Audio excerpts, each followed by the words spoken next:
World cup 2026 का पहला semifinal एक ऐसा मुकाबला जहां सिर्फ बल्ला और गेंद नहीं टकरा रहे थे बल्कि सालों से पीछा करती आ रही चौकर्स की छवि भी दांव पर लगी थी।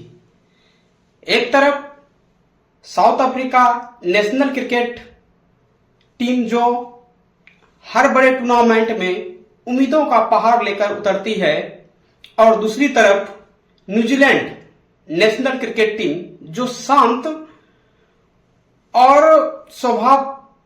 स्वभाव लेकिन मजबूत इरादों के लिए जानी जाती है। स्टेडियम की रोशनी के नीचे हवा में घुला दबाव, दर्शकों की धड़कनों से ताल मिलाता हुआ शोर और दोनों कप्तानों की आंखों में छिपा इतिहास बदले का जज्बा दिखा रहा था। यह सिर्फ सेमीफाइनल नहीं था, यह एक भावनात्मक इम्तिहान था। न्यूजीलैंड के कप्तान मिशेल सेंटर ने टॉस जीतकर पहले गेंदबाजी करने का जो फैसला किया वह साहस से भरा हुआ था। मानो उन्होंने किस्मत को खुली चुनौती दे दी। बड़े मैच का दबाव, सेमीफाइनल का मैच और सामने विस्फोटक बल्लेबाज से सजी साउथ अफ्रीका की टीम।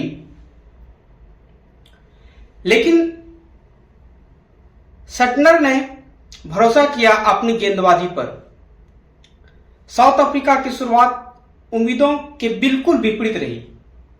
कप्तान एडन मार्कम क्विंटन डिकॉक की जोड़ी पावर प्ले में वह धार नहीं दिखा सकी जिससे उसकी आस थी। क्विंटन डिकॉक सिर्फ 10 रन बनाकर चलते बने, जबकि मार्कम 18 रन पर रुक गए। पावर प्ले में मैट हेनरी और साथी तेज गेंदबाजों ने जिस अनुशासन और सटीक लाइन लेंथ से गेंदबाजी की उसे अफ्रीकी बल्लेबाजों को खुलकर सांस लेने का भी मौका नहीं दिया। 77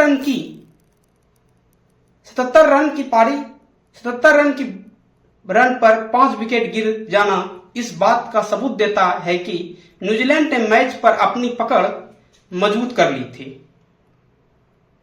रिकेल्टन बिना खाता खोले लौटे तो बेब्रिस ने कुछ आक्रामक शॉट्स के साथ पारी संभालने की कोशिश की, लेकिन 34 रन पर उनका सफर भी खत्म हो गया। डेविड मिलर जैसे बड़े मैच के खिलाड़ी भी महज 6 रन बनाकर आउट हो गए। ऐसा लग रहा था कि साउथ अफ्रीका की पारी ढह जाएगी, लेकिन यहीं से स्टेप्स और मार्को यानसन ने कहानी में नया मोड़ जोड़ा। दोनों ने दबाव को चुनौती दी, रणनीति को संभाला और एक अहम साझेदारी की और टीम को वापसी का रास्ता दिखाया। स्टेप्स ने 24 गेंदों पर 59 रनों की सांसी पारी खेली, जबकि यानसन ने 30 गेंदों पर 55 रन की नवाद रहते हुए आखिरी ओवरों में बड़े डॉट्स लगाए। उनकी इस जुझारू बल्लेबाजी ने 70 पर 5 की निराश को 169 पर 8 की सम्मानजनक लड़ाई में बदल दिया। अगर न्यूजीलैंड की गेंदबाजी की बात करें तो मैट हेनरी ने 4 ओवर में 34 रन देकर 2 विकेट लिए और पावर प्ले में मैच का रुख तय कर दिया। फर्गुसन ने कसी हुई गेंदबाजी की, जबकि रविंद्र ने अपने 4 ओवरों में 2 अहम विकेट निकालकर मिडिल ऑर्डर को तोड़ा। सनर भले विकेट पर ना ले सके, लेकिन उसके 4 ओवरों में सिर्फ 25 रन आना इस बात का संकेत था कि कप्तान ने फ्रंट से लीड किया है। न्यूजीलैंड की पूरी गेंदबाजी यूनिट ने सिर्फ अनुशासन, धैर्य और रणनीति के साथ गेंदबाजी की। उसने साउथ अफ्रीका को 200 के पार जाने से रोक दिया। यह सेमीफाइनल सिर्फ स्कोर कार्ड की कहानी नहीं था, बल्कि साहस, वापसी और उम्मीदों की टकराहट की दास्तां था। आंखों में फाइनल का ख्वाब, दिल में दिल में इतिहास बदलने की आग और सामने 170 रन का लक्ष्य। जब न्यूजीलैंड नेशनल क्रिकेट टीम मैदान में उतरी तो माहौल सिर्फ एक रन चेस का नहीं बल्कि किस्मत से सीधी टक्कर का था। स्टेडियम की रोशनी में चमकती सफेद गेंद, चारों ओर गूंजता शोर और दबाव की वो परत जिसे सिर्फ सेमीफाइनल ही पैदा कर सकता है। इन सबके बीच क्रीज पर आए टिम शेफर्ड और फिन एलन और पहले ही ओवर में उनके इरादे साफ दिखने लगे कि आज इंतजार लंबा नहीं होगा, आज हिसाब जल्दी किया जाएगा। मार्को यानसन की उछाल लेती गेंद हो या कगिसो रबाडा की रफ्तार लुंगी एनएडी की स्टिक लाइन हो या बॉस की विविधता, हर हथियार आजमाया गया। लेकिन न्यूजीलैंड के ओपनर्स ने जैसे पहले से तय करके रखा था कि गेंदबाजों को सांस लेने का मौका नहीं देंगे।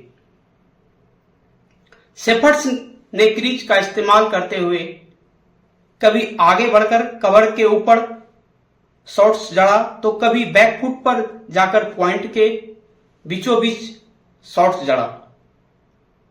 वहीं फिन एलन ने अपने ट्रैक मार्क आक्रामक अंदाज में पुल और हुक शॉट से तेज गेंदबाजी की लंबाई को बिगाड़ा।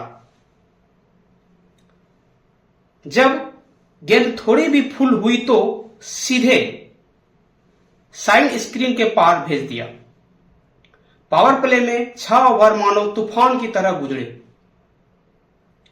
हर ओवर में बाउंड्री, हर ओवर में दबाव उल्टा पड़ता हुआ और स्कोर बोर्ड ऐसी रफ्तार से भागता हुआ कि 170 रन का लक्ष्य अचानक छोटा लगने लगा। साउथ अफ्रीका कप्तान एडन मार्कम बार बार फील्ड बदलते, स्लिप हटती, पॉइंट पीछे जाता, मिड विकेट गहरा होता, लेकिन नतीजा वही, गेंद सीमा रेखा पार। गेंदबाजों के चेहरे पर हैरानी साफ झलक रही थी क्योंकि जो योजना ड्रेसिंग रूम में बनी थी वह मैदान पर टिक नहीं पा रही थी। रबाडा ने शॉर्ट्स बॉल से डरने की कोशिश की तो एलन ने उसे स्टैंडर्ड में पहुंचा करके जवाब दिया। यानसन ने यॉर्कर साधने की कोशिश की तो शेफर्ड ने आखिरी पल में बैट नीचे लगा करके गेंद को थर्ड मैन की दिशा में बाहर दिया। जैसे जैसे रन बढ़ते गए दबाव का तराजू पूरी तरह झुकता चला गया।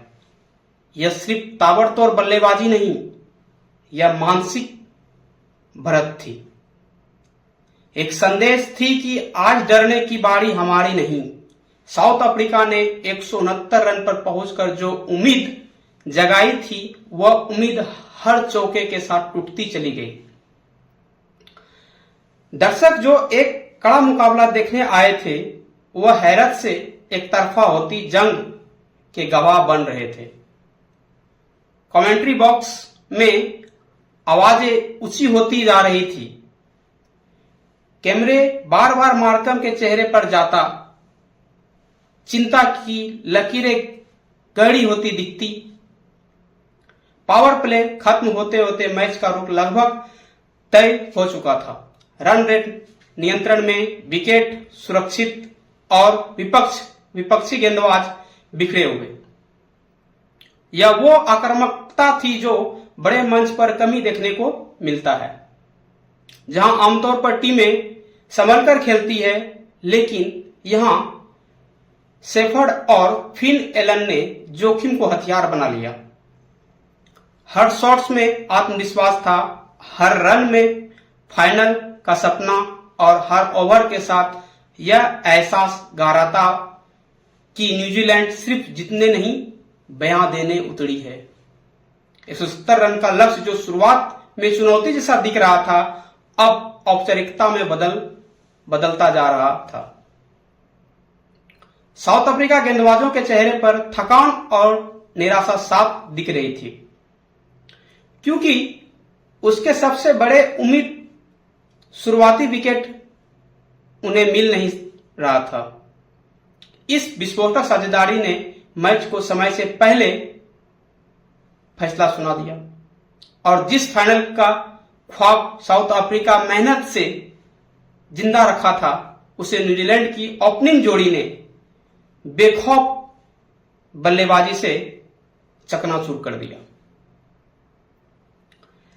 यह सिर्फ एक सफल रन चेस नहीं था, यह इरादों की जीत थी, साहस का जश्न था और उस टैग को तोड़ने की कोशिश थी जो बरसों से बड़े मैचों के साथ जुड़ा रहा है।